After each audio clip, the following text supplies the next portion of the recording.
Hello everyone, this is your friend Shinobi Nexus 2.0. We are back with a new fanfic. Which is what if Naruto got harem with all Konoha's Kunoichi, part 1. If enjoy this fanfic, please like and share, and now let's start the fanfic.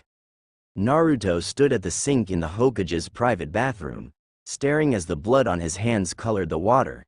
It flowed trickling into the white sink. He had been tricked by a man he thought was looking out for him, but it was all lying.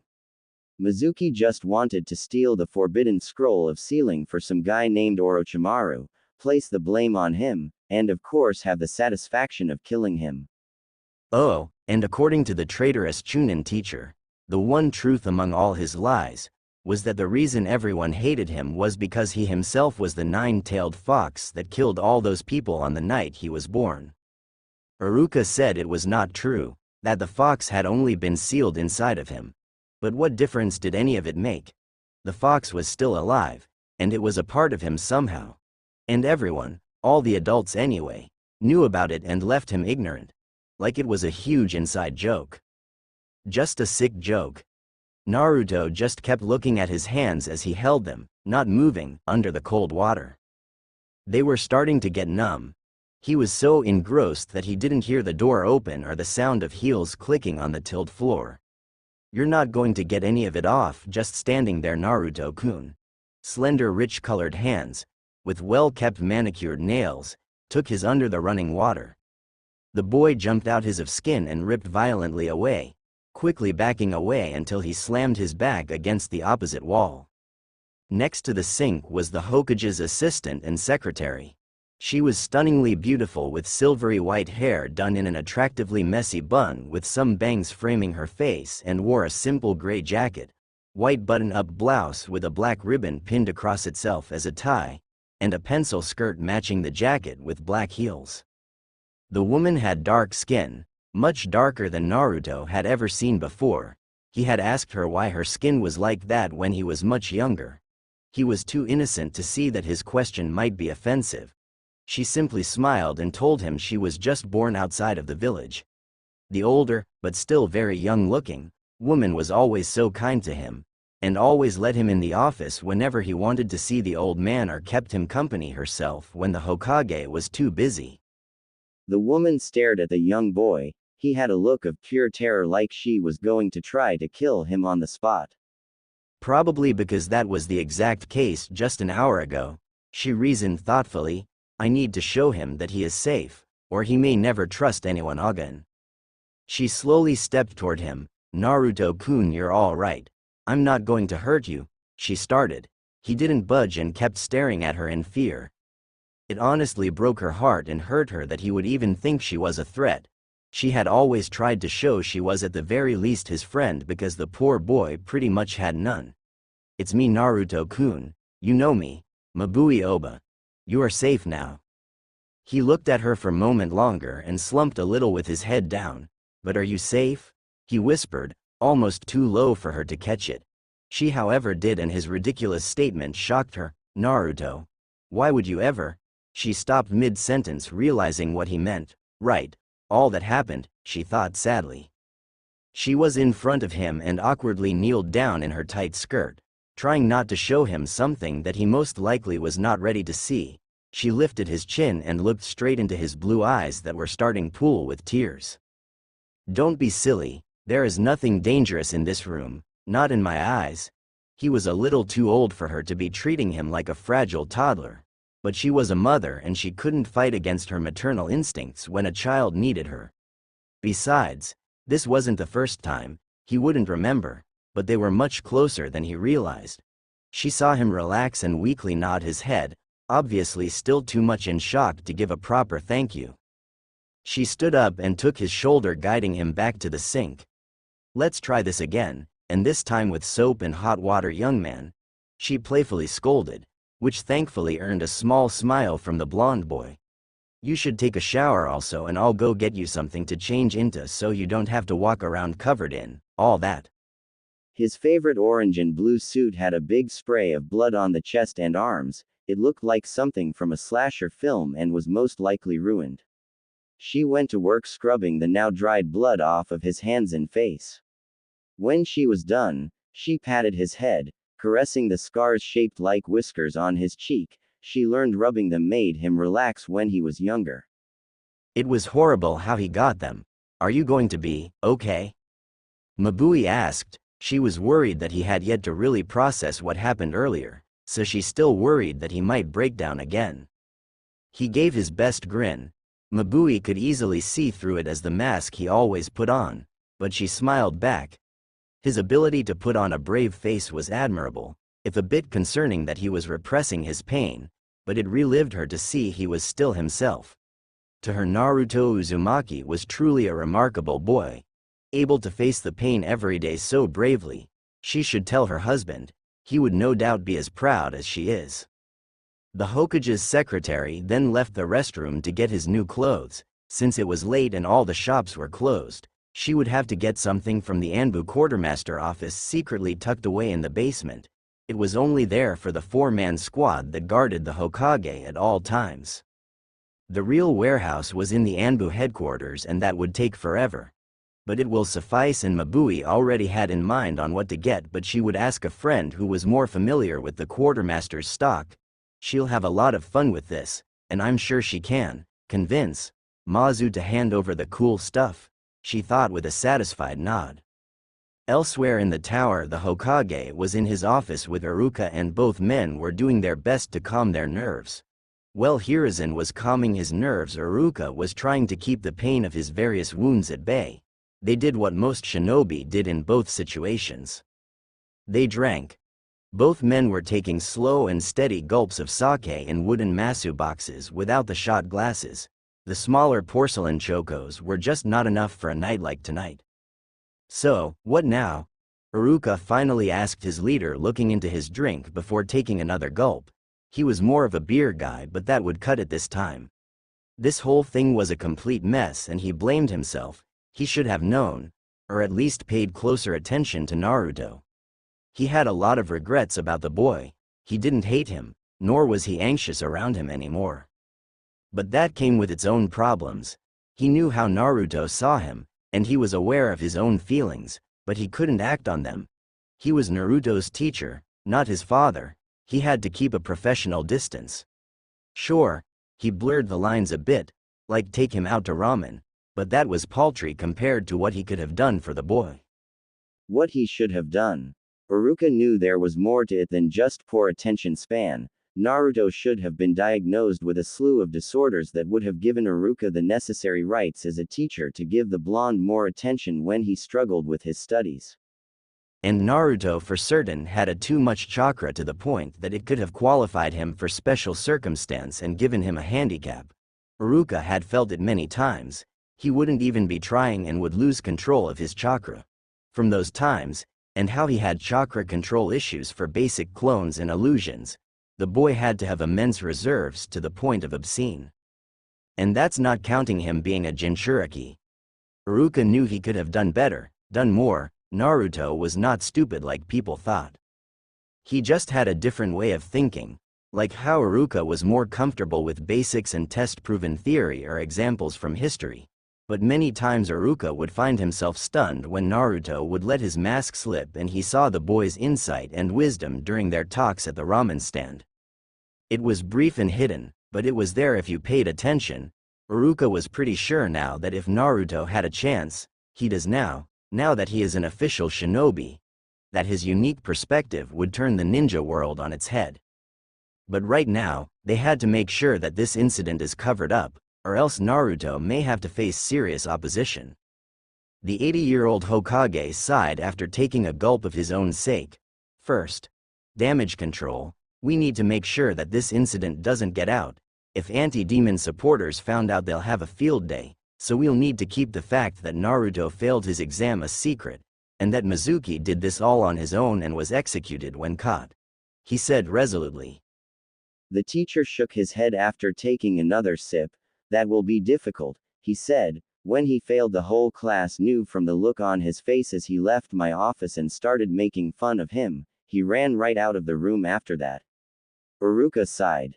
The Hokage sighed too and started rubbing the bridge of his nose. the booze had not yet helped with his building headache. That will indeed make things harder, he said and took another gulp. But the most important thing is we need to make sure that young Naruto is alright. I can't imagine what he is feeling right now, and we need to make sure he stays calm, the older man said. He trusted and loved the boy he saw as another grandchild, but he was still the Hokage, and had to think about Naruto's seal. Suna was proof enough of what happens when you have a mentally unstable Jinchuriki on your hands. He's terrified, a feminine voice answered. Both men looked to the door, Iruka with some difficulty because he was sitting in an armchair facing the Hokage. They saw the Hokage's assistant walk in. Mabui-chan, how is he? The older man asked soft but ragged. He had made plenty of mistakes as Hokage, thankful most weren't the end of the village. But still, there was a few he could never forgive himself for.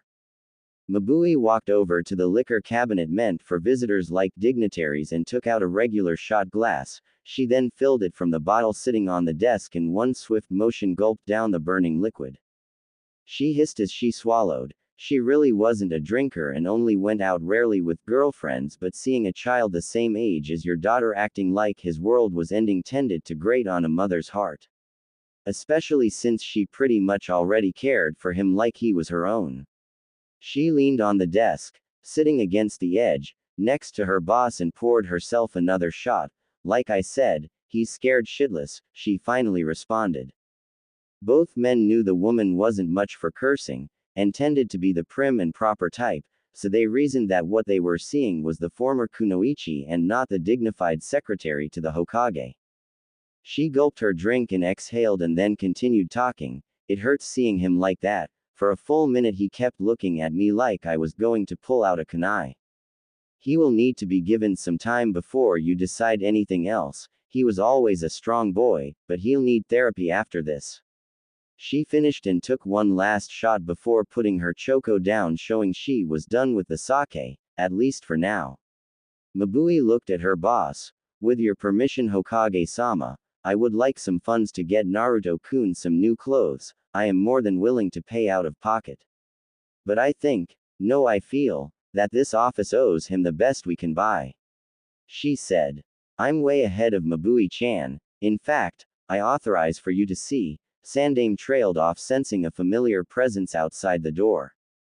Just then the door opened and walked in the one man none of the occupants wanted to see, especially tonight. He wasn't very tall but not short either. He had spiky dark brown hair, farmer tan skin, and had a distinctive X-shaped scar on his chin. He wore dark blue over-robes and a white kimono. One of his arms was held in the over-robe like a sling. He had bandages over his right eye and hands. There was a thunk as he walked with a cane. It was Danzo Shimura, the old war hawk himself. I hope I'm not interrupting Hiruzen. The bandaged man asked.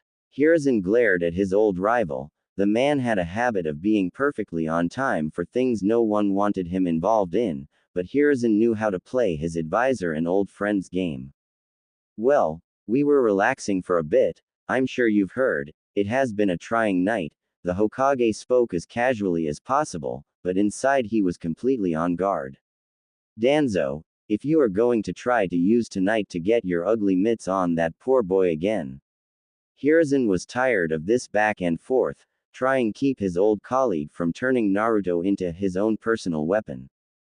Mabui had been working for her boss for years, ever since she came to the village, and he took the hat back as a matter of fact, and she knew that the elderly man was on edge.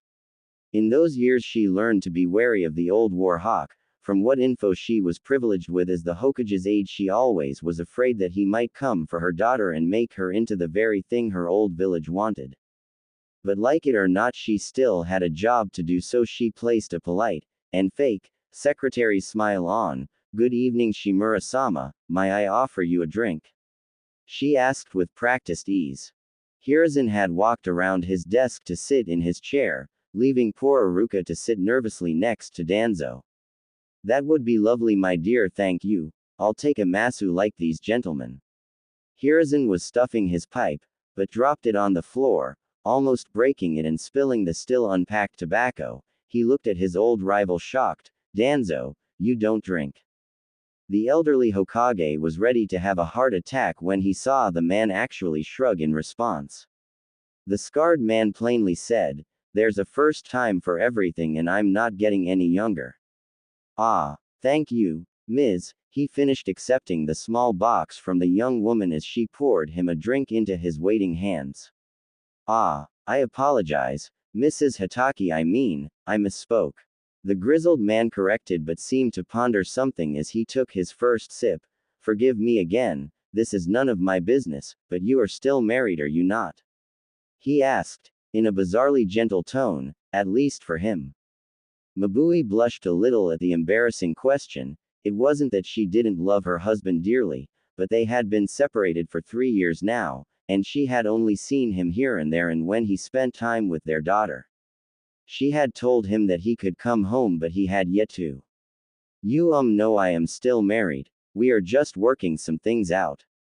That last part was a slip, but the out-of-character man heard it. "I am sorry again, I am an old man and we old folk are a bit nosy, but if I may give some advice, young lady," he asked politely, to which he got a nervous nod from the dark-skinned woman. "If you want him back home, then bring him back home. We men are stupid, and it has taken me 80 long years to realize that. We live in the past and never move forward. We obsess on one thing and never see what is around us, and when we get old, we are so set in our ways that if we do see it is too late and we die with regrets."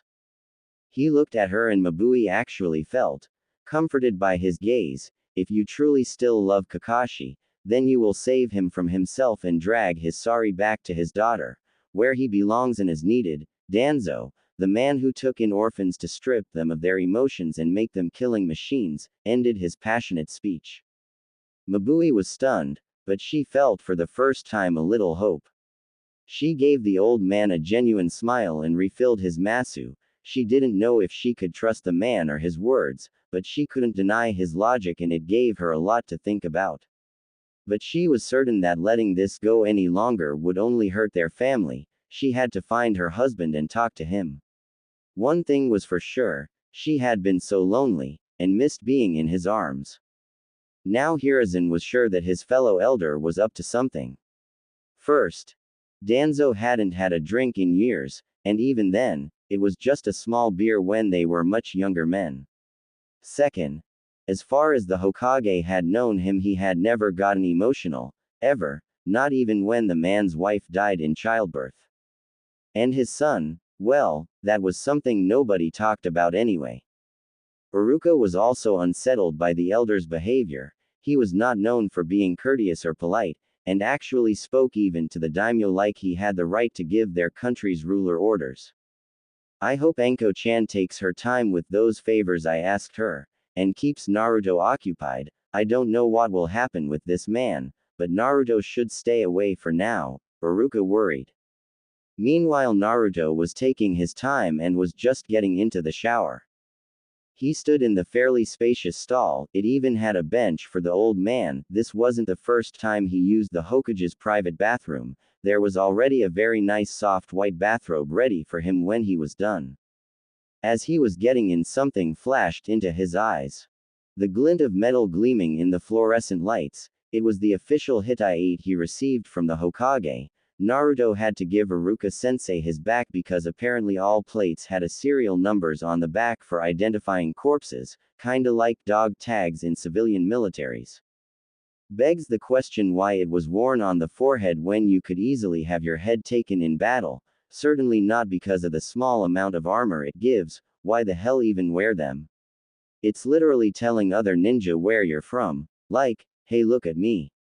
I'm from that village you really hate. Kinda stupid if you think about it.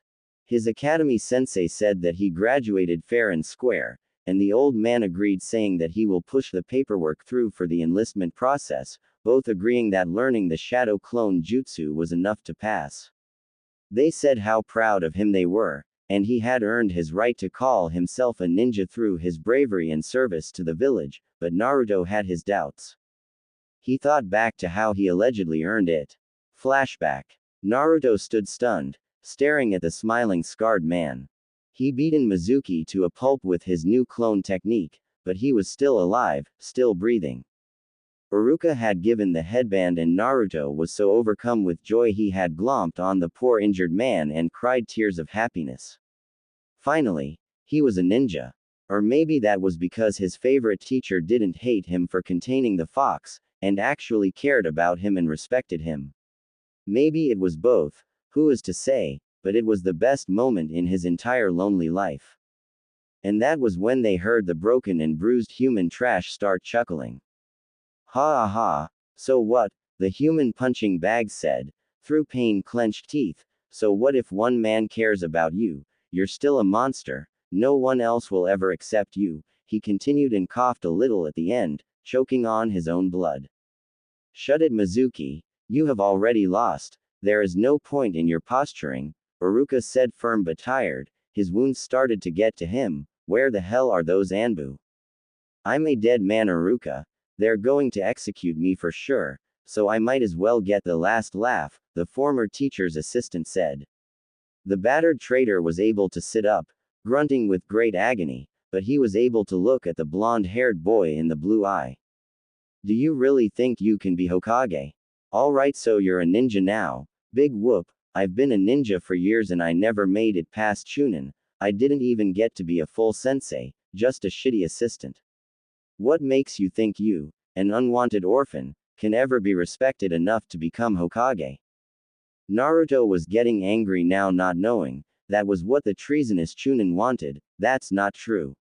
The boy growled, but this only got the bastard laughing more. What? The fact you won't be Hokage?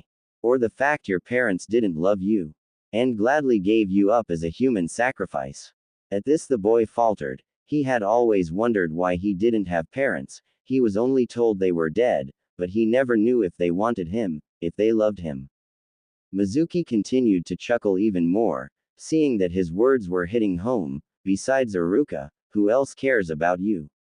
Does anyone at all? He goaded. Naruto had an answer. There is. There's Hokage Gigi, the nice people at Ichiraku Ramen Bar, my classmates, and Sakura-chan, and, he fumbled a bit which had the Chunin traitor grinning. That's it. That's all you got. Pathetic. Mizuki shook his head, acting like he pitied the boy. Face it's Naruto, you got no one. I admit the old man has a soft spot for you, but he's ancient. How much longer do you think he has? A year maybe. Less. He's going to finally croak someday and then you got one less person, don't you?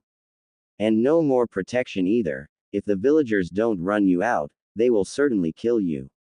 And those ramen slingers. So, what? What does some 2-bit cook and his piece of daughter matter? They don't. He looked at Naruto and saw he was getting what he wanted.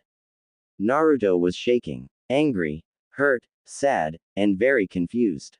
A voice in his head kept telling him not to listen, to stay calm, that Mizuki was not worth it. But it was so hard to remain calm. The burning anger he felt in his very being was taking over his mind. It was like years of pain was demanding for blood, demanding that Naruto rip Mizuki apart with his bare hands. However, he didn't move and kept listening. Your classmates. Now that's just delusional. They couldn't give two shits if you were dead. You're a nobody. The man got his most deranged and sinister grin yet, and your precious Sakura-chan. Naruto's eyes flew open wide. He stared at the ground, as a cold feeling started to consume his heart. She will never love you, she only has eyes for her Sasuke-kun, he sneered. No. Shut up. The boy forced out, trying to not hear the rest. And you now what? He'll need help to rebuild his clan eventually, so he'll take your precious Sakura-chan to his bed in her like the good little she is. Naruto shook his head violently, trying to will the images of the girl he loves being taken by his rival. No. Stop it. Shut up. The boy kept saying, and she'll love it too. Mizuki went on with glee, she'll be begging for more and moaning in ecstasy as he heard to his heart's content. That's enough, you sick bastard. Iruka roared. He looked at his student. Naruto was shaking more violently now, mumbling incoherently. Iruka was worried for him. The boy had been through more than some ninja since he was little. The emotional stress right now could finally make Naruto break. Don't listen to him, Naruto. You have plenty of people who care about you, and Sakura isn't with Sasuke. He tried. That last part was the best he could come up with. He couldn't deny the traitor's logic. Sakura had always loved Sasuke. He watched for years as Iruka tried to get her to be less of a fangirl along with her peers, but to no avail. He saw the sensei even talk to the Harunos, Sakura's parents, but they said that their attempts were unsuccessful as well. Mizuki laughed harder, drowning out his words. Yes. She'll take his noble Uchiha over and over again, moaning and crying out his name like a cheap whore. He laughed out loud. Then he started to make a bad impression of the pink-haired girl, Sasuke-kun. Oh, Sasuke-kun. Yes, Sasuke-kun, yes. Me harder. He was gasping for breath, he was laughing so hard. And then, the traitor went too far. Yes, Sasuke-kun, me like a whore. I love you, Sasuke-kun. Never that demon Naruto. After that everything went black, and then red. All Naruto could feel or hear was two things. His eyes burned and stung as a rush of energy filled him. There was voices. One was muffled, a man's voice, something about controlling himself. The other, however, was much clearer. Kit. Naruto, listen to me. It's okay. You are loved. You are loved. Please stop. The voice begged through sobs. Naruto then felt himself be engulfed in a hug from behind and ripped back away as he was restrained. Naruto blinked the rage-induced reddish haze away and shook his head clear. The burst of energy left him and now he was so tired and his skin felt like fire. He looked around and he was still in the forest. There were brown leather-clad arms wrapped around his middle and he felt two big squishy round things behind his head. He looked and was met by watery brown eyes, purple hair, and leaf protective plate. It was a woman. She seemed familiar. She stopped whispering comforting words in his ear and looked at him. Naruto. Naruto, can you hear me? She asked firmly but with clear worry, but she didn't seem mad or anything. The blonde boy just nodded, and she breathed out, thank God. Anko-chan, Iruka said as he was helped over to them by an Anbu with silver spiked up hair and a dog mask. The purple-haired woman, Anko, looked at his teacher. It's all right now, Iruka-kun. He's all right now, she said as Iruka and the Anbu both seemed to breathe a sigh of relief. All right, everyone, stand down. A gruff aged voice called out. Naruto looked to the voice and it was his surrogate grandfather, with Anbu ready to attack. Naruto whipped his head around and finally noticed that he was surrounded by Anbu Black Ops, all putting their weapons away. He always had a sense when it came to know if someone hated him. It was like he just knew if someone had bad vibes, and all around were pushing out some major vibes. But when they dropped their guard, the feeling went away, as if they weren't directing their fear towards him. Gigi. What's going on? He asked with a quivering voice. The elderly man just gave him a kind grandfatherly smile like always, but even Naruto could tell there was a hint of something sadder in his weary brown eyes. It's alright, Naruto-kun, you're safe now, the Hokage said, but Naruto could tell he was worried about something. Naruto, the woman said to get his attention. He looked at her. Her face was calm and gentle. How about you give me that kunai, she asked. Naruto was confused and looked at his hand. He wished he didn't. He did in fact have a kunai knife in his hand in a death grip, and he was covered in blood. The boy started to panic. What? He tried to struggle out of the woman's hold, but she held on tight. Naruto, it's okay, you're alright. You are not hurt. Just calm down, hun, and give me the knife, she said. But Naruto didn't listen. What's going on? He shouted. He finally got out of the strange purple-haired woman's hold and scrambled away from everyone. He looked at all the adults with wide scared eyes. Naruto, just come over here to me and Anko-chan. Everything is going to be alright. Iruka tried, but he shook his head as he continued to back up. His foot bumped into something, and he started to look over at it. Naruto. The woman said, raising her voice. He looked back to her. Don't look at anything but me. Keep your eyes on me and come over here. Please, she said, voice filled even more concern. Naruto didn't know why, but he went to look again. Naruto. Don't look. She shouted. But it was too late. Naruto saw in the dim moonlight that he bumped into a sandal that was still on someone's foot. He looked up slowly and he saw it was a person on the ground. He then saw the white hair of Mizuki. But just when the boy's eyes landed on his face, the clouds cleared in the night sky, revealing the full moon giving more light. And then he saw it all. Mizuki was covered in stab wounds all over his torso. His eyes were still open, filled with terror, and his mouth in an unheard scream. His face was mutilated with 5 long gashes, and his throat had a large gaping wound, as if it was ripped out by an animal. He looked at all the blood he was covered in, the metallic taste on his tongue, and it all clicked. Mizuki was dead, and he killed him. Naruto stumbled back. He felt nauseous and dizzy. He heard voices calling out to him, and then he was falling, and then black.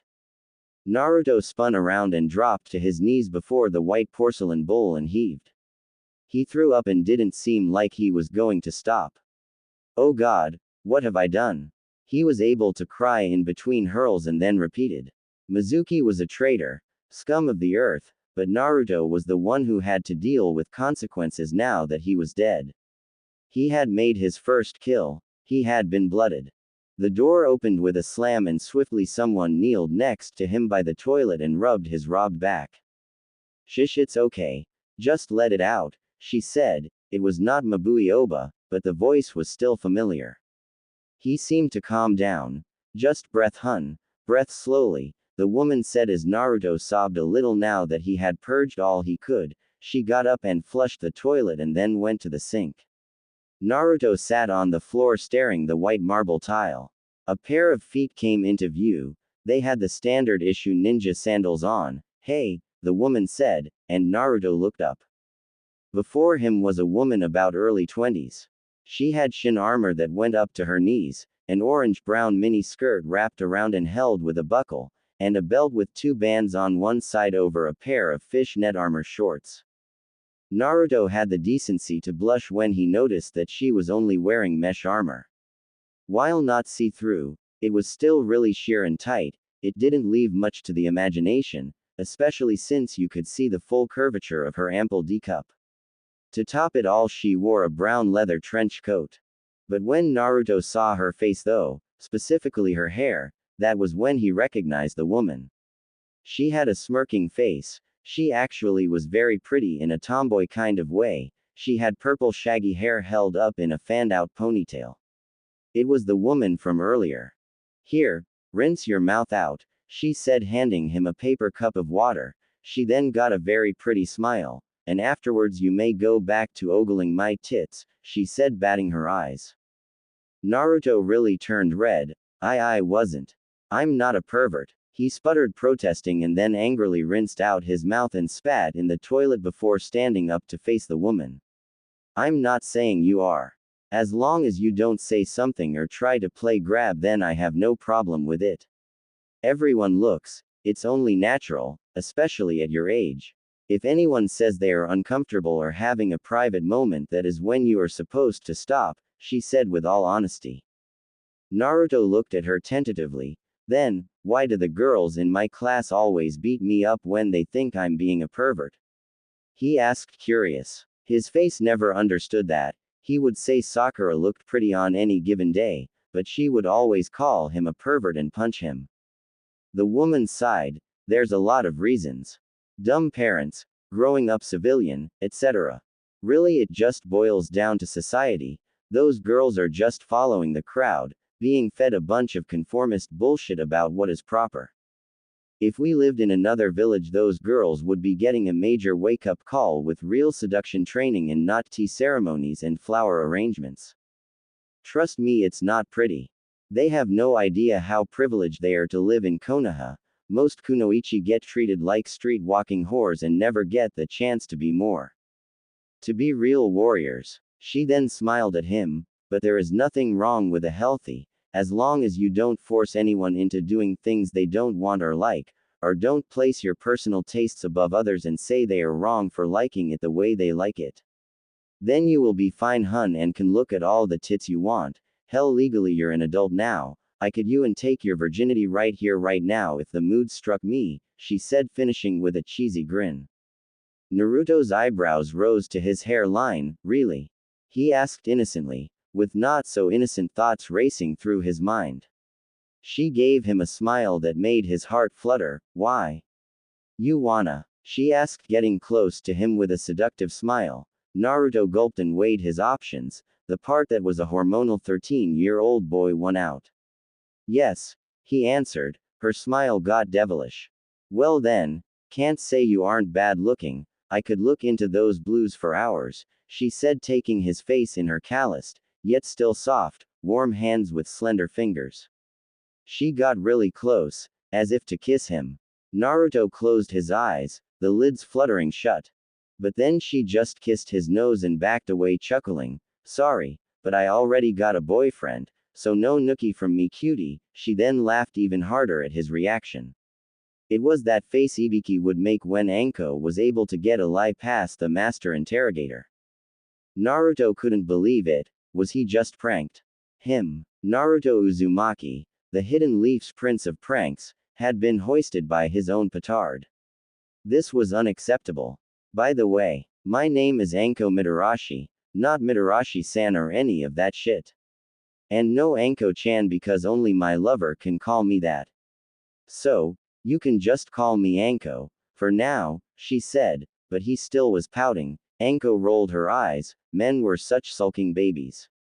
She grabbed the back of his head and yanked his face toward her. Before Naruto knew what was going on, his face was enveloped by something he had never felt before. The boy's face was mashed into two squishy but firm orbs that smelled really nice. It felt like heaven, like home. There, happy now? Anko asked. Naruto looked up to her voice. He saw her smiling, playful face looking down at him, and that's when he realized it. She was hugging him, and his face was comfortably fitted into her large and amazing. Anko saw that shocked but happy look in his eyes and chuckled. Works every time, she mentally cheered. Stay with me, kid.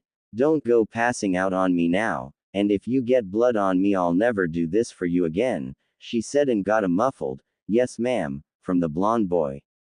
She held him there for a little bit longer. He grew up without a mother, the kid deserved a little coddling. She stroked his hair and was rewarded with him wrapping his arms around her back. He gave out a cute sigh, snuggling into her bosom more. The poor kid, all he ever wanted in his life was a little affection. Anko had actually been by his side his whole life. When she first saw him as a baby, she fell in love. She tried to adopt him but was denied. The Hokage was willing but didn't like that she was so young, only 15, so he was reluctant. Some assholes on the council, civilians, said she couldn't be trusted and would pit the demon against them. But it wasn't just her. Her best friend Mabui tried too. That went over just as well. It worse than Anko's response, really. Not even Anko had heard of such language but made a note to look out for it so she can act accordingly. Which would usually involve someone having something bitten off by one of her serpentine friends. There was rumor that even the late matriarch of the Uchiha clan tried to adopt him in secret. She didn't really know how true it was, but she had seen the woman watching him as he slept in the hospital or played at the park. Anko couldn't look into it though, as another rumor that the same woman was trying to file for divorce became more popular, which was then overshadowed by the clan being wiped out.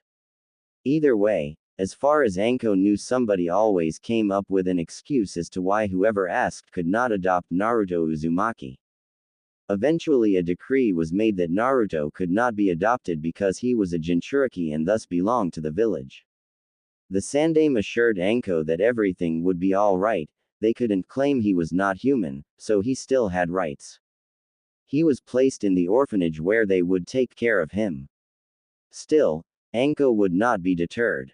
With her desperation to protect her little blonde, she flew through the special Jonin test. She now had the authority to protect him and end anyone that tried to harm him. The Hokage even offered her a spot in Anbu, under the mask of hubby, and be assigned as the little boy's personal bodyguard. She, along with Inu and Karasu, watched over him. Too bad about Karasu though, he didn't deserve to have that kind of burden. Even if his clan was planning a coup, purging them all was a bit much. But with her new assignment she kept watch over Naruto from the shadows. In respect for her friend she asked Neko to look out for Karasu's little brother. According to the sword aficionado though, Karasu may have overdone it trying to get his little brother to hate him. Anko had seen the boy a few times and that seemed to be the case. Anko was very familiar with that particular glint in the boy's eyes. Neko was still in charge of watching the last of Karasu's clan, soon to be relieved now that he was a genin. Maybe Anko should talk to the woman and see if she noticed too, and that maybe they should talk to the Hokage about it. But that was another time. Right now Anko was only concerned about her favorite blonde, what it was like to be hated and to grow up alone. The snake mistress didn't know what happened with the orphanage. As far as she knew the caretakers didn't hate him and treated him well, but as an Anbu she still had to take crucial assignments when called upon, and hubby had special skills that were needed. After an undercover mission that took 2 years to complete, Anko went to check on Naruto at the orphanage, but he wasn't there. She asked Inu, but he no longer was Anbu, having been reassigned back to Jonin because his daughter entered the academy. It was a strange policy, something about being available to train one's offspring.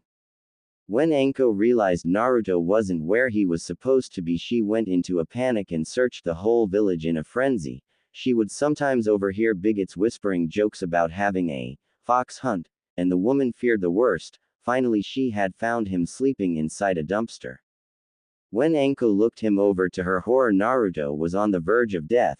He was filthy and covered in infected wounds. If it wasn't for his quiet sobbing in his sleep, she would have thought him already dead. There was no signs of attack, but it was clear Naruto had been on his own and without proper care for a long time. She picked him up and tried to get him to the hospital, but it was late at night and there was only one nurse on duty. The bitch looked at him with a sneer and gave some bullshit about Anko not being Naruto's mother or legal guardian, so the hospital couldn't accept him. Anko was furious and would pay the nurse a visit later, but she had to make sure Naruto survived. She went to one of the few people that she could trust. Mabui. They had met when the former Kunoichi came to the village. The villagers were wary of her, so Anko felt a kindred spirit. Naruto was looked after as best as the women could. The sight was beyond horrid. He wasn't just injured, he was sick from exposure and eating garbage for God knows how long. It made Anko sick at the sight of the purposeful neglect. How could an entire village see a child in need on the street and just walk on by? Exclamation mark. He had at least a dozen poisons attacking his systems due to various infections and rotten food. There was even some evidence of rat poison. The fox's enhanced healing was the only thing keeping him alive, but he was weak and the open sores were infected and not healing properly.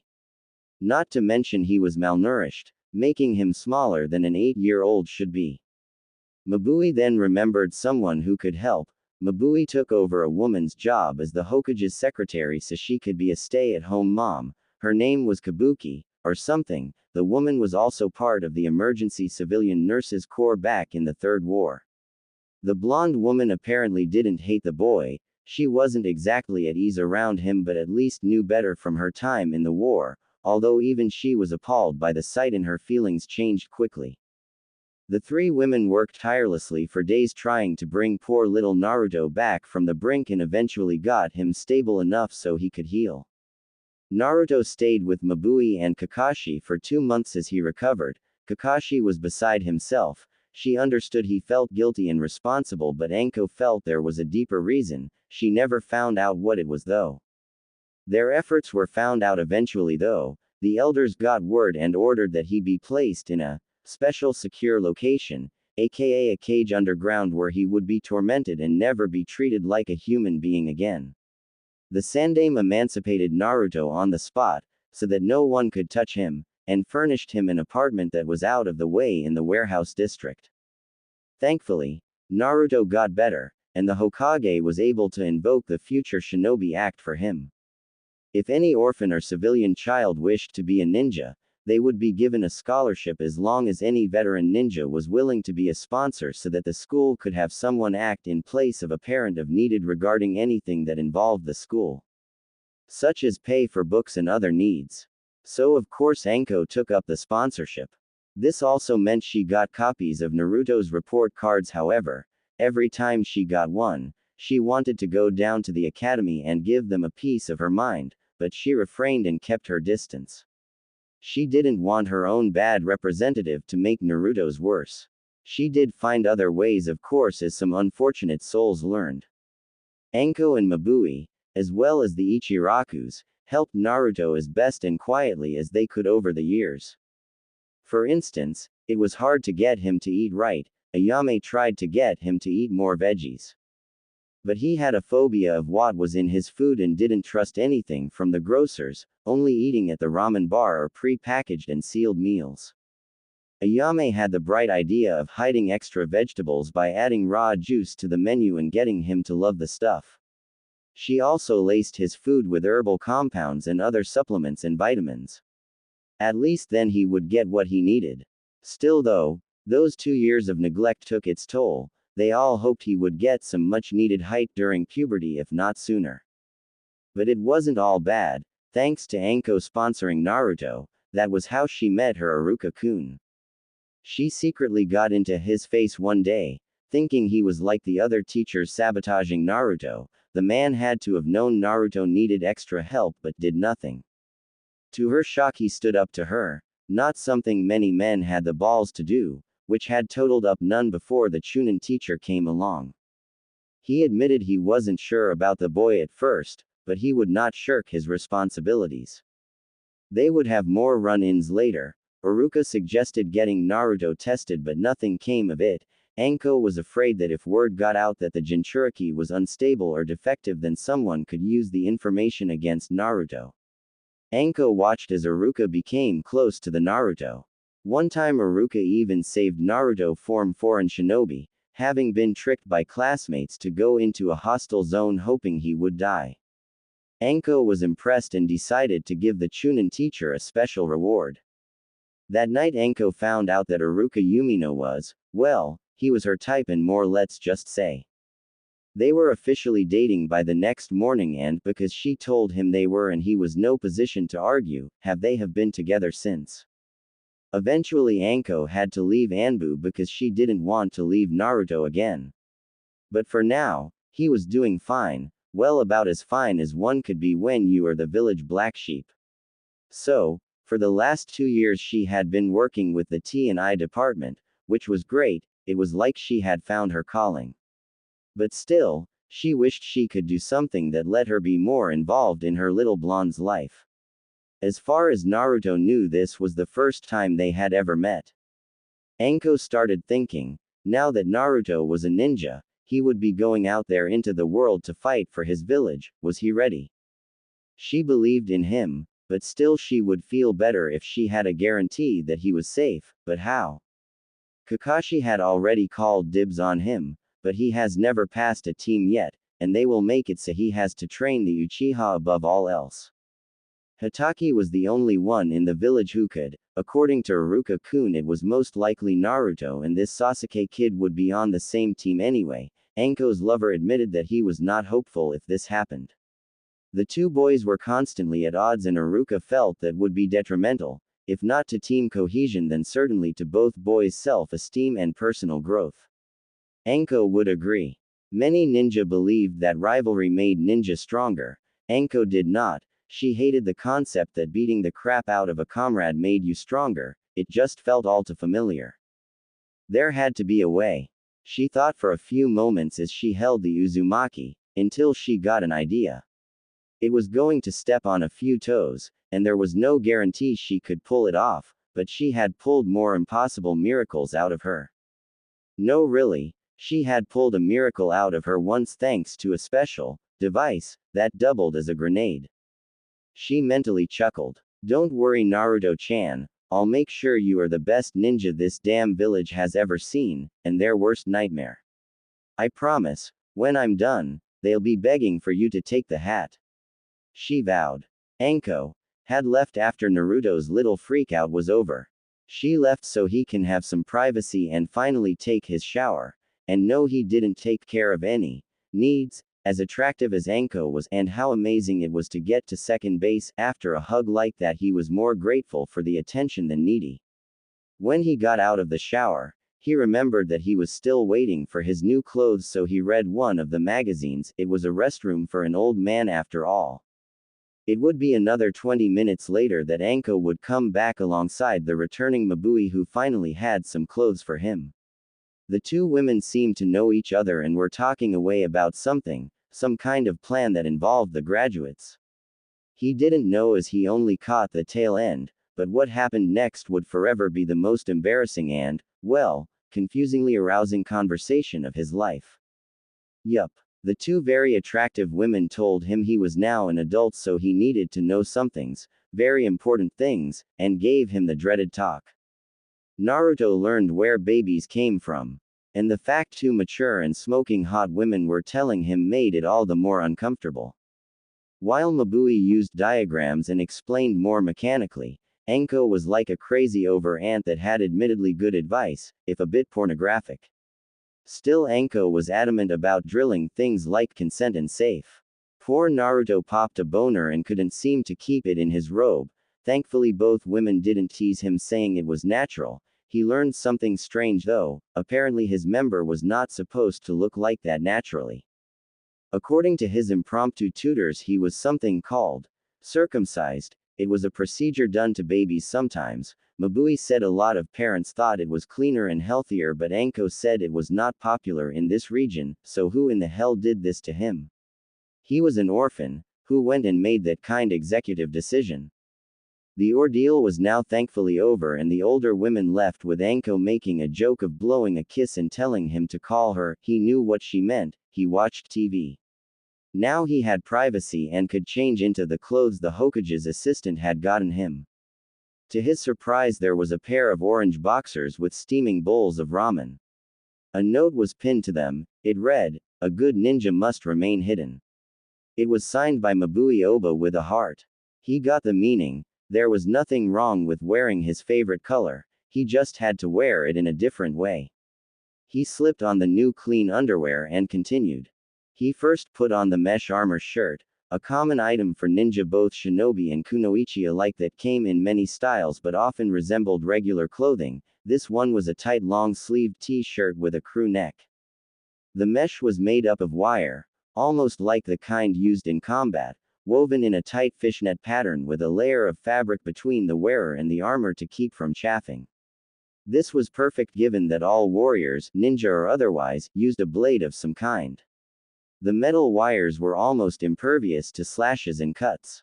The pants were a dark navy blue and a little baggy. As he pulled them up, he felt something. Rubbing the cloth in between his thumb and index finger, he found the pants also had mesh wire in between two layers of lightweight but durable textile.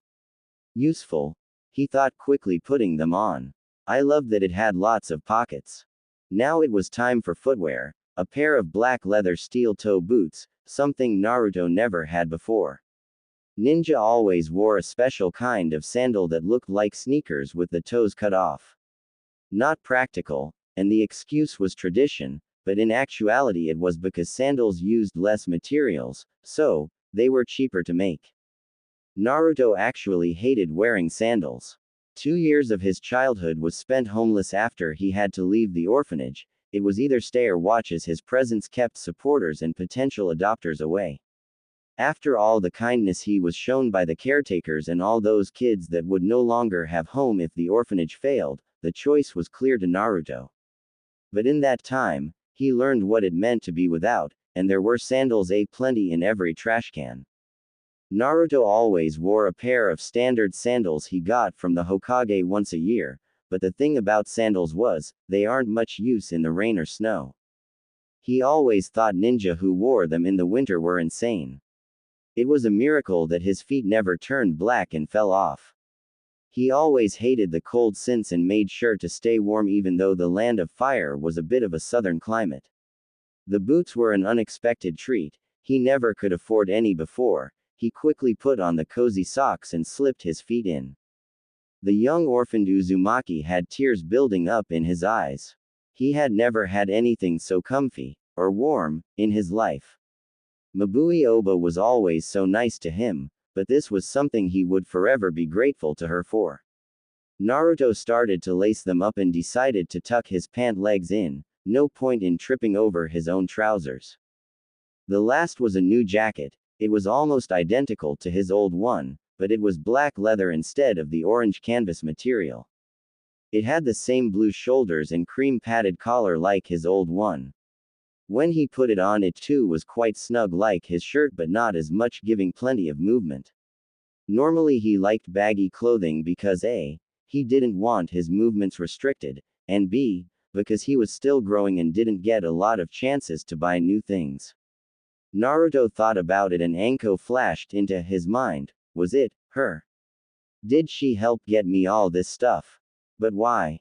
Naruto remembered how she saved him from his own rage, now realizing that he had been overtaken by the power of the Nine Tails, the way she had held him in the forest and just a few minutes ago. Does she care about me? But why? I've never met her before, I think. Naruto shook his thoughts away. Whatever her reason, she made it clear she didn't hate him like many other adults, so he will make a point to get to know and thank her for her kindness. Since Mabui knew her, then maybe they hang out or something. So, taking page from his, hopefully, new friend, Naruto left the jacket open. After he was dressed, he discovered that there was a large box, a kind of crate or trunk. On top was another note. A ninja must be well equipped and ready for anything. Always be prepared and keep your enemy guessing. It wasn't signed by the Hokage or his secretary, and he didn't recognize the handwriting. The only indicator of who may have wrote it was a little drawing of a cute little snake winking at assumed it was Anko. When his face was pressed into her lady pillows, so nice, he noticed she was wearing a necklace of snake's fang, meaning she must like snakes. Makes sense to me, he thought. Naruto opened the crate and saw his new equipment. It started with pair of navy blue fingerless gloves with armored plating on the of the hand. He really liked the gloves and wondered how he could use the armor. He may have had great grades, but that didn't mean he didn't listen. Iruka taught that they must protect his hands because that was the first an enemy ninja would strike for that part to prevent you from make hand signs. Naruto also noted that it was Mizuki who taught his class, quote, cut off theirs before they cut off yours. For Naruto still didn't like that he killed, but, enjoy hell, asshole, he thought. Naruto shook the dark thought away and looked through the trunk more. He picked up a very nice leather belt, thick and durable, guaranteed to last a lifetime, with leg straps added on. The buckles seemed to snap together rather than looped, and there appeared to be brackets of some kind. Naruto looked at the tag and saw a picture of the same belt, but the buckle was. Naruto smiled and got his new headband. He unsnapped the plate from the cloth and onto the brackets. Now that's how you wear it, the boy thought, pleased as he started putting the belt on.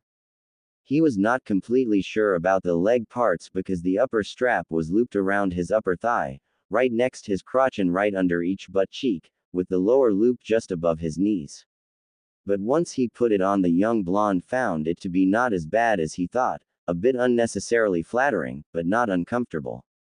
It certain made the bagginess of the pants less noticeable in tandem with shin-high laced-up boots. Then he started to attach the various pouches. And again, he was pleasantly surprised that the nice women had put a lot of thought and effort. This was definitely not standard equipment. There was a 2 hard cases covered in a padded other shell, a scroll about the size of his arm, and 1 flat push that had to be a holster of some kind. The belt and its accessories had to be top of the line as the material and design was far more advanced than the traditional hip pouches. He opened them up and smiled brightly, feeling like he could cry again. In the utility cases were various ninja supplies and tools, stuff he never could get on his own, and thus part of why he did so terribly in the academy, aside from other reasons. One was a first aid kit with medical supplies. When he took stock of it, he found everything he would need, from minor injuries and illnesses to a few vials of antidote for different bites and poisons, and a suture kit. He was by no means a medic, but he never quite could trust the hospital, so he taught himself how to handle his own wounds when in a pinch, which was often, so he got a lot of practice.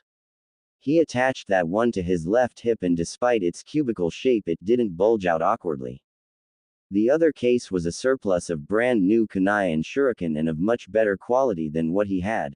Naruto was honestly surprised, he wasn't of that you could different kinds of kunai. The new blades were flatter and didn't have as much weight. They were black like all kunai, but instead of polished they a soft matte finish. Naruto spun and twirled the knife, test the weight, and found that it was really good, and the lighter weight made the blade practically glide around his fingers.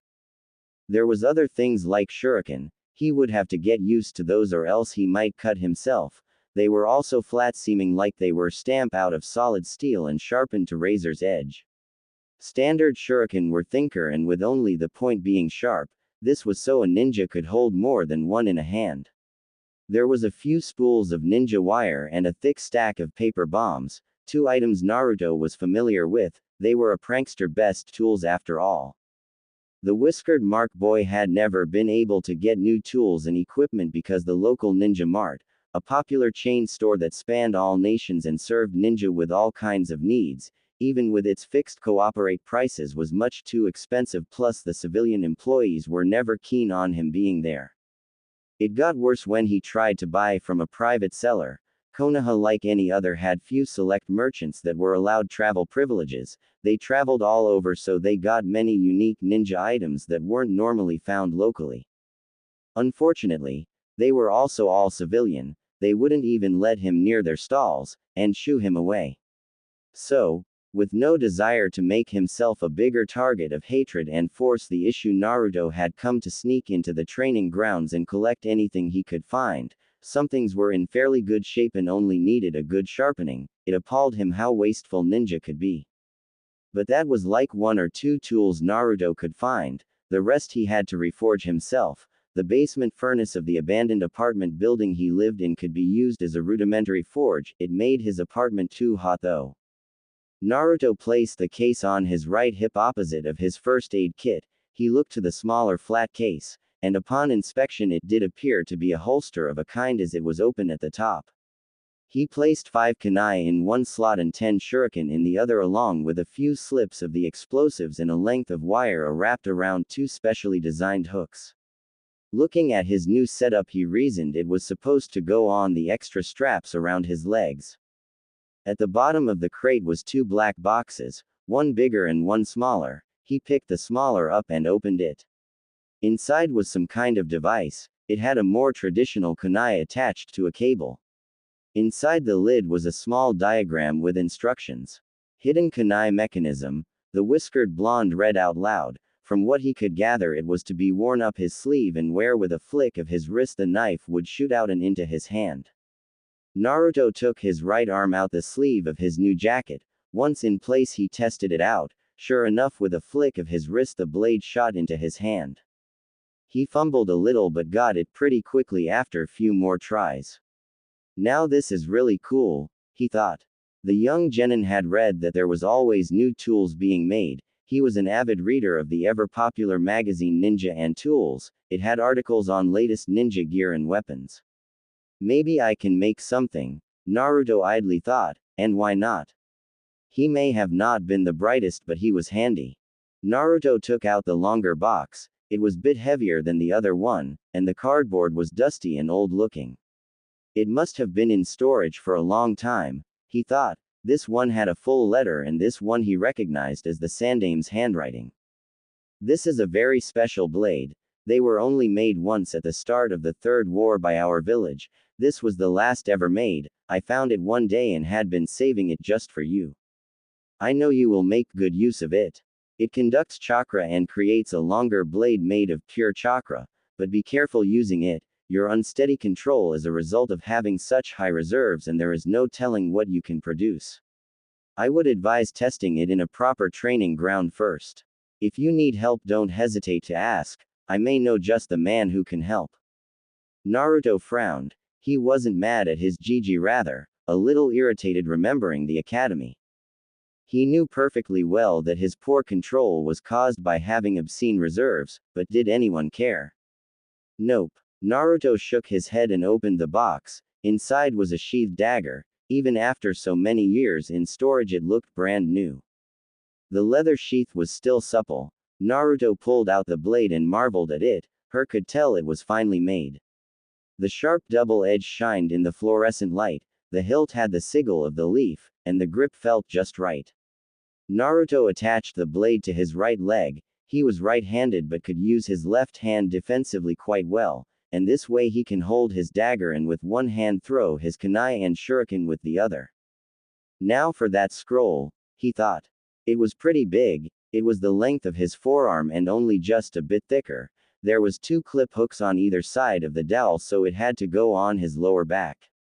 He looked at what was in it as the last scroll he read had a really cool clone jutsu that he could actually do. He opened it up and he was puzzled. In it was strange symbols. It reminded him of paper bombs but the center symbol was not right and a few of the ones circling it were in the wrong place.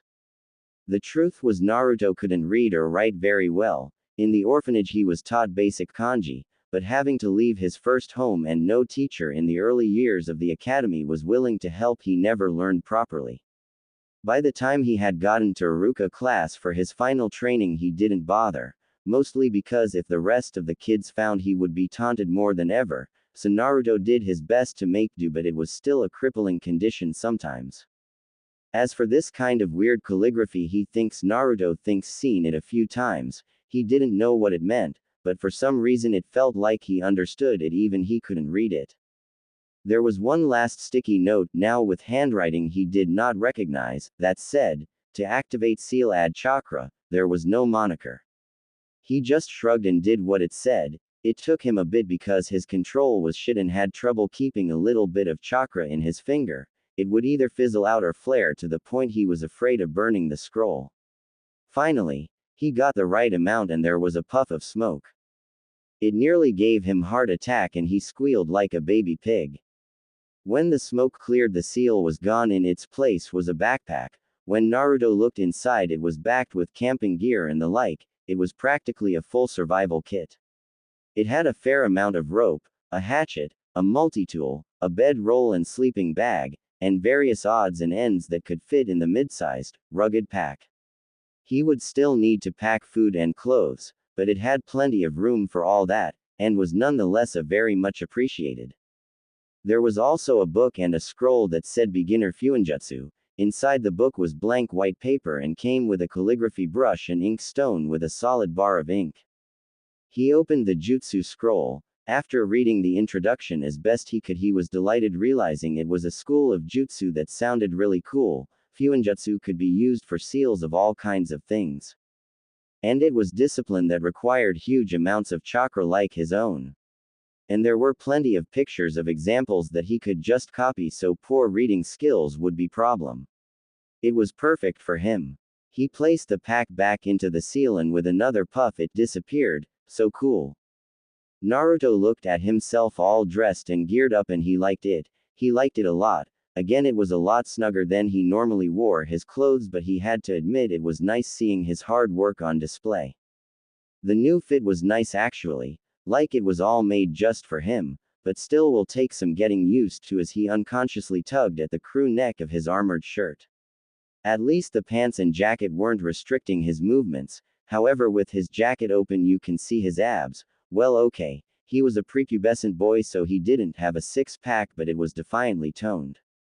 Wait until all the girls in class see me like this, hell even Ino would at least notice. I may have my heart set on Sakura-chan but I'm not blind, he thoughtfully mused. Naruto shook his head chuckling at his thoughts. What the hell was going on his head? Oh well, he'll get a lot of attention at team placements, that was for sure. Danzo had been talking for the last hour straight. Hiruzen had never heard his old teammate speak that much in one sitting, and what he was talking about. All his dirty dealings and everything incriminating he had ever committed. From his involvement with Orochimaru's inhuman experiments, the knowledge he held back that there was an Uchiha controlling the Kyuubi, what he did to himself and what was really in his right eye and his right arm, to confessing that he never dissolved root as ordered. Mabui and Iruka were no better. Some of the man's confessions were just downright sick. Mabui, who had just come back from dropping off Naruto's things, was especially appalled. He made his root Kunoichi do seduction missions, real seduction like she was trained to do back in Kumo.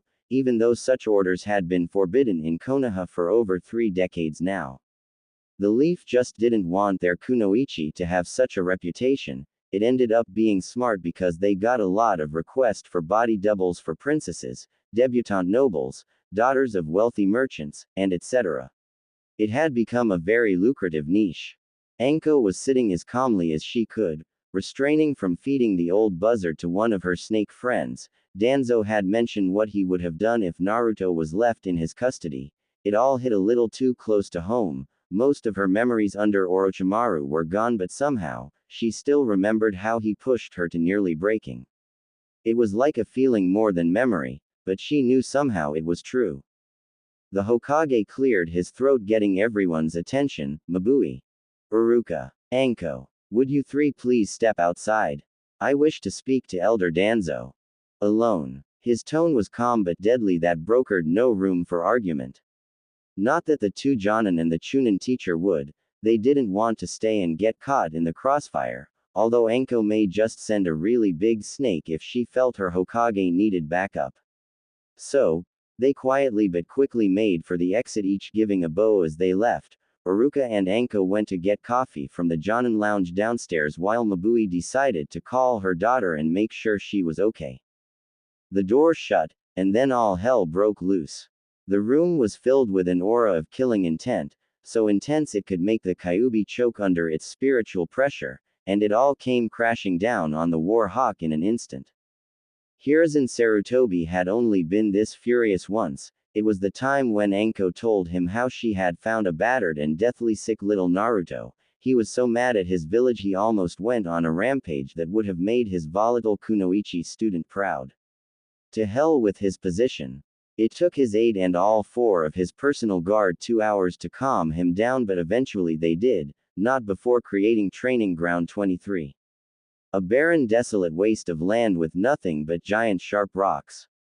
But now his old rival, friend, and teammate had just confessed to not only undermining his authority and every move he ever made, but was the cause to nearly every one of his greatest failures.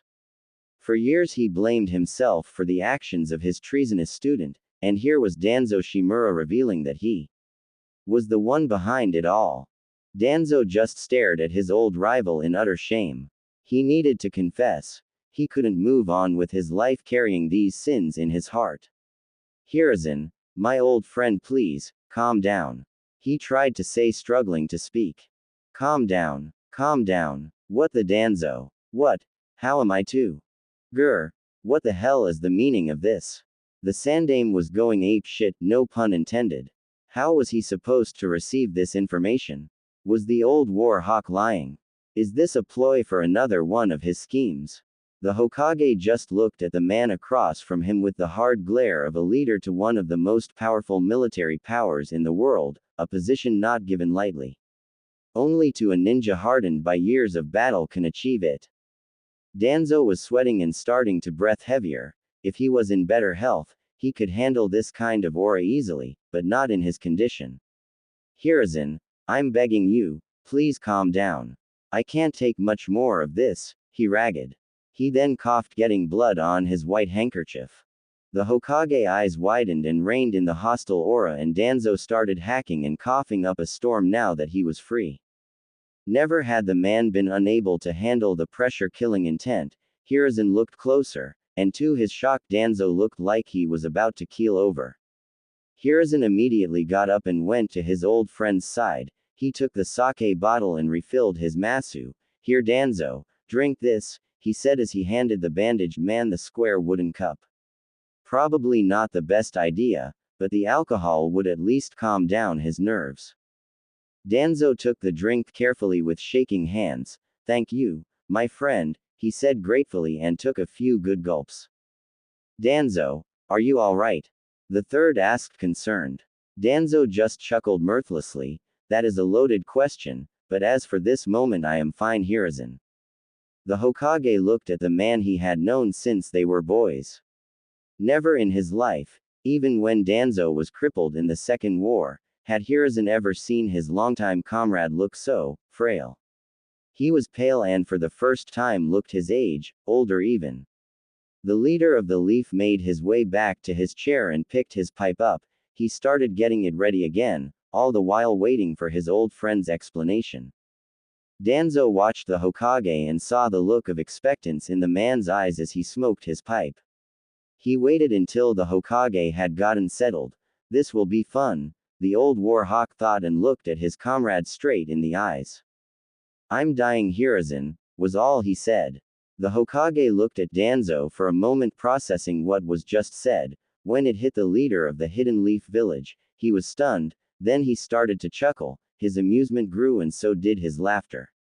Until he was slumped over his desk pounding his fist, guffawing like a madman.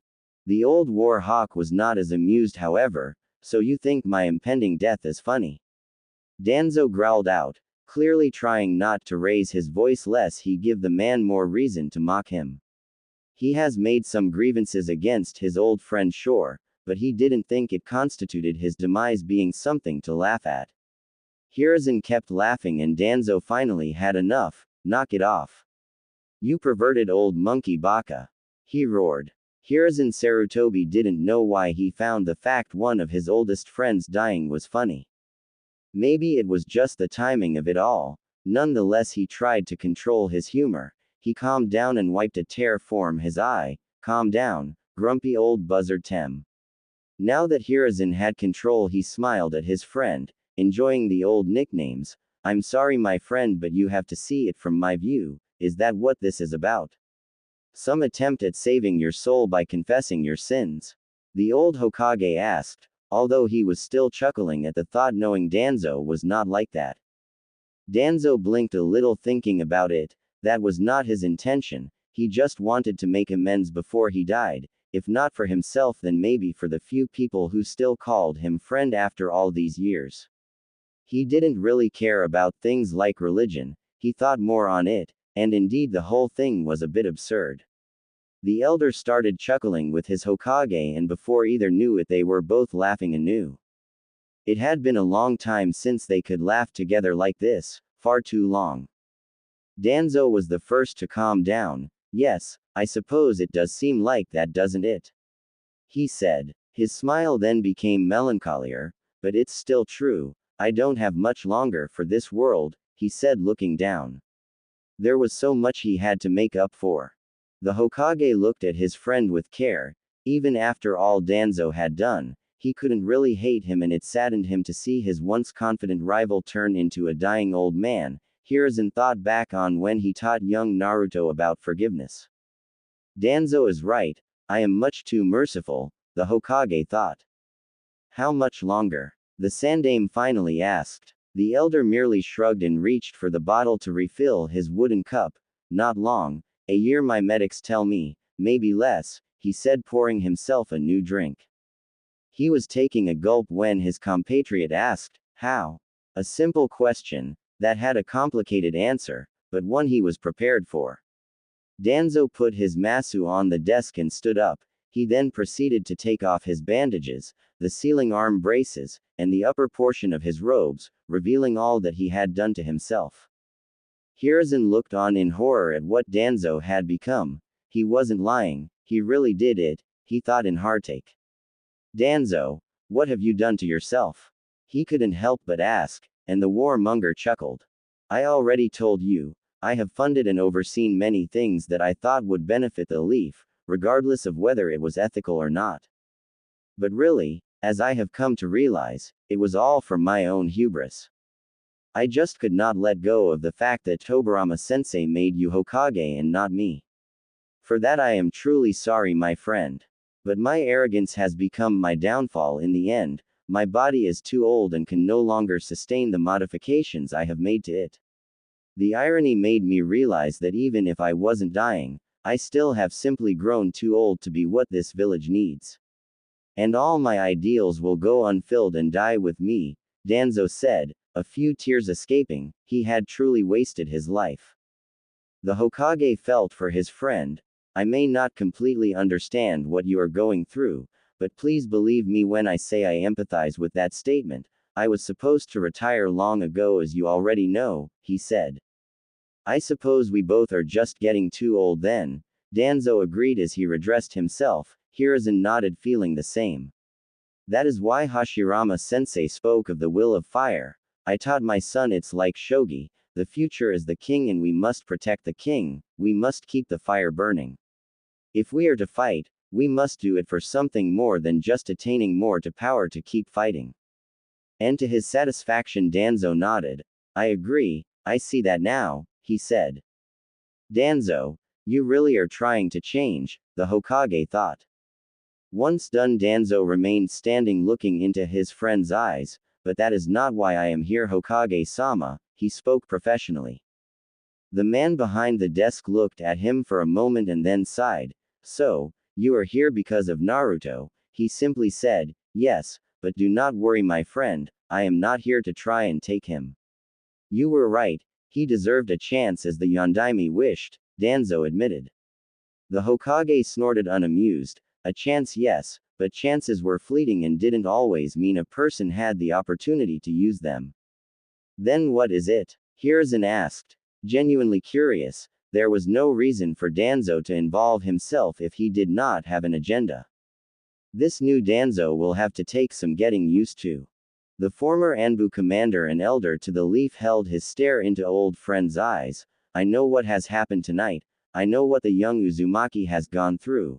I believe it would benefit him if we told him about his parents, Danzo said. Hiruzen nearly jumped out of his seat. The knowledge of Naruto's relation to Minato and Kushina was so secret it didn't even have a rank. The Hokage figured that Danzo already pieced it all together, but there was no reasonable explanation as to why he thought it was a good idea to tell the boy his heritage. Hiruzen huffed out a large cloud of smoke harshly. Danzo, we can't. That knowledge is dangerous. If Minato's enemies found out he had a son, but was cut off by the elder, if that were the case then they would have found out by now and made an attempt to kill the boy. For Kami's sake he looks just like his father, and another thing. What were you thinking giving him Kushina's clan name? The Uzumaki were attacked and hunted down for a reason. What would have happened if someone recognized the name? If anything, he is more at risk of being recognized as an Uzumaki than a Namikaze, Danzo stated. At that moment, as Danzo's logic registered, the aging Hokage nearly had a stroke. How could he have not realized that? Most folk only knew Minato as just the Yellow Flash, or Yondaime. If Hiruzen had named the child Naruto Namikaze no one would have noticed. Not even in Konoha. Hiruzen had to make a lot of decisions when Naruto was a baby. The best he could do was follow his late wife's example with their own children and the advice of his most trusted medic. If only Bawako was alive at the time, she would have known what to do. But that's beside the point. All of Minato's and Kushina's enemies are either dead or lost interest after they died. Hiruzen thought for a moment. He couldn't argue against that. There was hundreds of tales of vengeful ninja, but the truth was those were only a few hundred out of a few billion of ninja that lived their lives every day.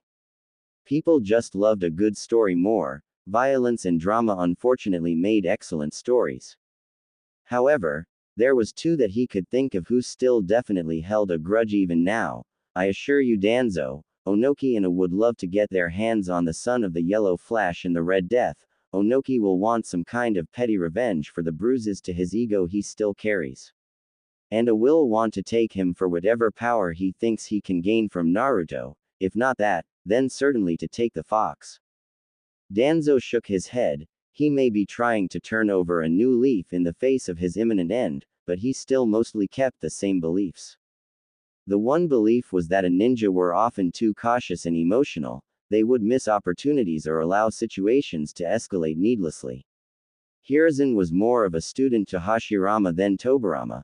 The first Hokage was a man of admirable contentment while the second tended to be admittedly paranoid, but nonetheless the Shodai's non-confrontational views blinded him to the threat that was Madara Uchiha. Danzo sat back down and sighed. He knew Hiruzen was right, but had to convince his friend. I'm well aware of that old dirt flea's belligerence, but he is in no position to risk another war over just one child. Danzo said. The Hokage stroked his short beard nodding, yes. As I understand the new daimyo of the land of earth, Lady Tsuchime I believe is her name, is not as approving of his decisions as her father. he said. Onoki has made it difficult for anyone to travel to the land of Earth, having continually increasing security on their border, or so I have heard. Danzo nodded back and replied, to the point that he has nearly, if it isn't already, crippled the national economy by harassing traders from other countries. Lady Tsuchime has been trying to get him to back down. She wants the past to be forgotten, and to rule in a more diplomatic manner than her predecessors so that her country can thrive with new allies. He added one more thing, and as I hear, she is not happy with how her father's assassination was handled and is aware of the rumors that the Stone Council might have actually been responsible. As of yet she has not cut ties with Stone, but she doesn't trust Iwagakure anymore, to say the least. Hiruzen nodded. It was a frightening possibility that a ninja village could fall out of favor with its home country. Not even the 5 great villages were safe. For example, Grass Country had officially denounced their own village after a meager 20 years since its founding.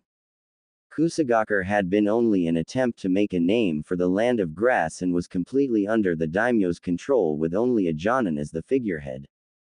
But the grass ninja had been getting greedy and accepting missions from the criminal underworld.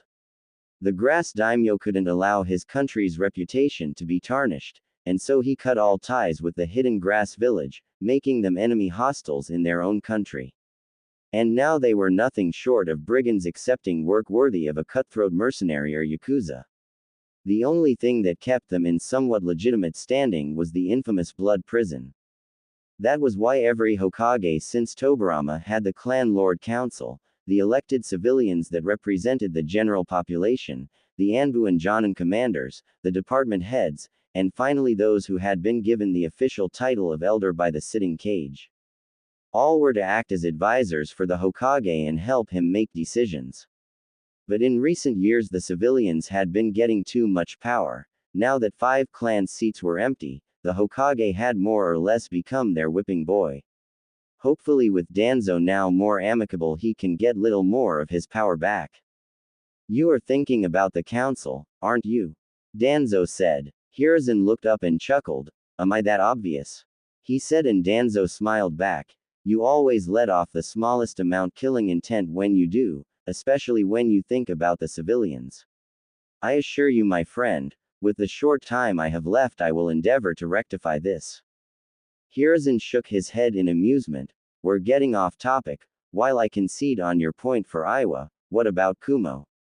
The wise man asked. His friend looked at him and simply said, you know exactly why I won't risk going to war and risk harming this village, and those in it. The Hokage looked at the elder somewhat shocked. How much do you know? He asked seriously. Danzo looked at Hiruzen with an even stare, not threatening, but certainly disapproving. I know who she is, how she was able to get here safely, as well as UNA's agreement so that she and her family are left in peace. He saw the panicked look on his friend's face. Don't worry, I won't tell Mabui, or the Hyuga, but you can't hide it forever, Hiruzen. That is one sin you did completely on your own without my help. As I have come to believe recently, we all will meet our judgment in the end. Hiruzen Sarutobi looked down in sadness and shame. After all the tragedy of the Kyuubi getting loose, he had to let in that poor teen girl that had shown up at his gates heavy with child, regardless of the consequences. He just had to do it. Danzo watched his friend with equal shame. At the time he was still his old self and the fox's rampage had only made it worse, so he was of course against the reinstated Hokage allowing asylum to a rogue cloud Kunoichi. He didn't care that she was pregnant. He thought he could just hold her captive like so many other women before, threatening her child for cooperation. Once the child was born, he would have had her killed and taken her daughter for his root. He thought of the girl he had been training for the last 5 years, what he made her do to the only person she saw as family, how he raised a child that so much looked like the wife he had lost, and the daughter he pushed her to marry the man who would be her killer. Was this punishment from Kami? Maybe I am religious, there is so much I have to repent for, the former war hawk thought. The Hokage looked at his friend calmly, a small amount of grief still in his eyes, thinking of his own beloved Bawako and how ashamed she would be of him. It seemed Hiruzen couldn't argue anymore and had to admit the truth, mostly to himself.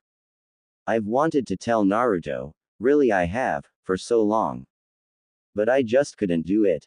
Every time he asked, excuses would just fly out of my mouth. It's just, every time the subject came up, I became terrified.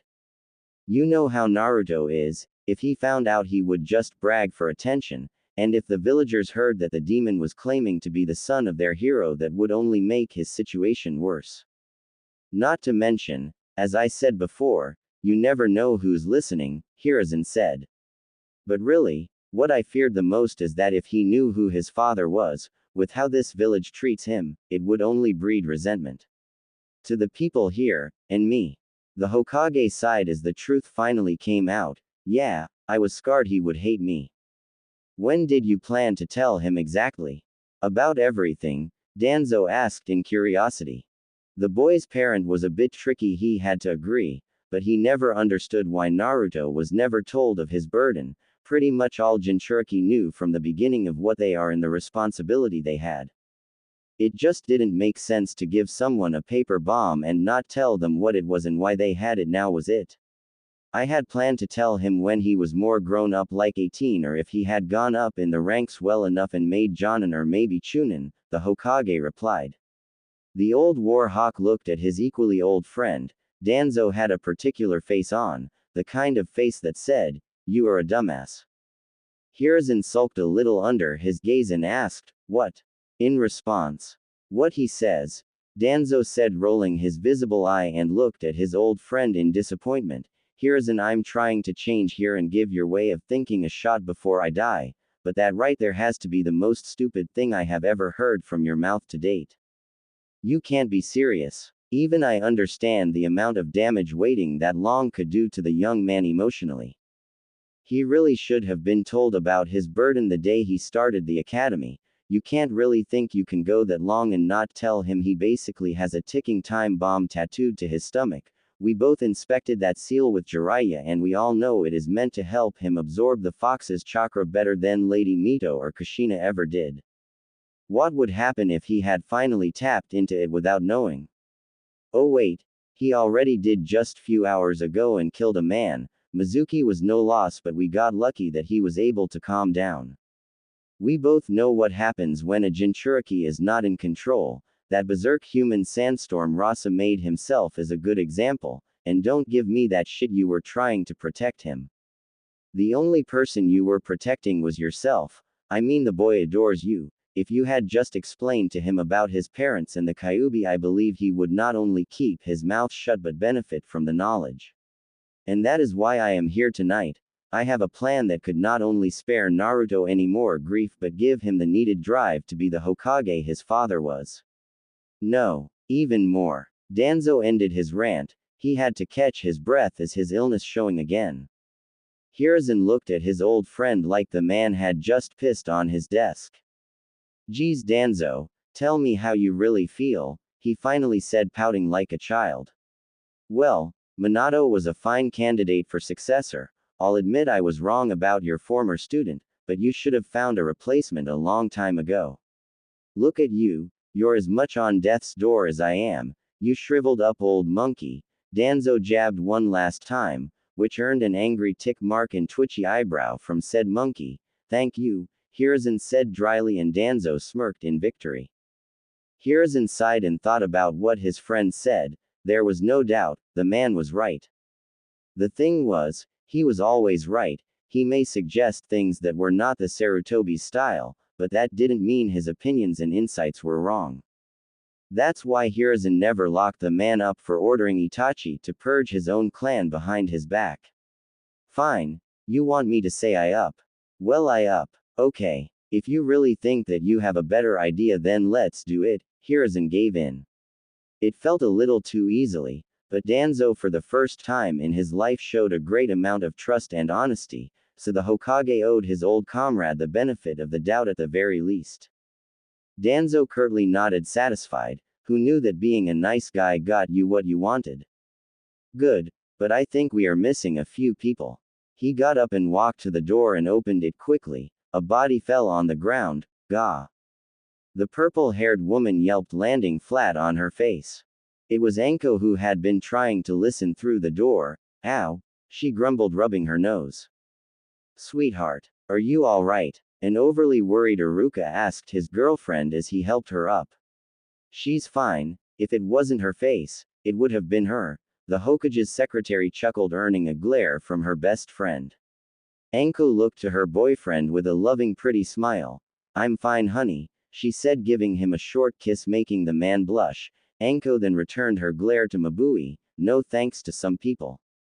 Mabui decided to play a game, one her husband in particular loved playing with his own best friend. She had made a show of checking her nails, still flawless, and looked to the other Kunoichi as if she just realized she was there. What was that, dear? She innocently asked with a bored look. Anko gasped dramatically and pointed an accusatory finger to the dark-skinned woman. Oh, you did not just try to pull that shit on me. There was a bit of chuckling at the door. Now, Anko, my lovely wife was only playing, no need to be offended. Everyone looked to see a tall man. He wore a standard Jonin uniform with armored fingerless gloves. His most striking features was his sliver spiky hair, cloth mask, and most notably how his Hittite was tilted over his left eye. This man was famous. He went by many names. Copycat ninja, hero of the Sharingan, friend killer, but to one woman in the office he was the father of her child and her lover. He was Kakashi Hatake. The former Cloud Kunoichi smiled when she saw her husband. She had really missed him during their separation. She then remembered what Danzo said to her. Kakashi came up to his wife, smiling at her with his eye like he always did. Yo. Mabui Tenshi. He greeted, calling her angel like he always had since the night they met. He was acting playful. Some would think he was being insincere, but Mabui knew her husband better than anyone and could hear the love in his voice that never died and never will. Mabui steeled her resolve. No more of this. She smiled at her husband and went right up to him. Kakashi looked a bit startled, wondering if she was gonna hit him. In his mind he was no good and didn't deserve his wife and daughter. To him, he believed his angel hated him. Every day for the last 4 years he just sulked, waiting for his wife to serve him divorce papers. Their marriage was not awful. They just argued maybe a little too much. He would push her buttons a little too far and she would scream a little too much. No marriage was perfect, and you couldn't fault one built on teen pregnancy for being tense, yet their daughter didn't deserve to be around that. But it came to a head when he majorly screwed up, which resulted in a particular heated back and forth. When his peaceful child returned the day of her first graduation, how disappointed he was in her, the things he said to her. His wife didn't like what he said, even though he had been saying it all his life and their marriage. It didn't matter, it all just proved he was the worst. He was just too broken to be the man his family needed, at least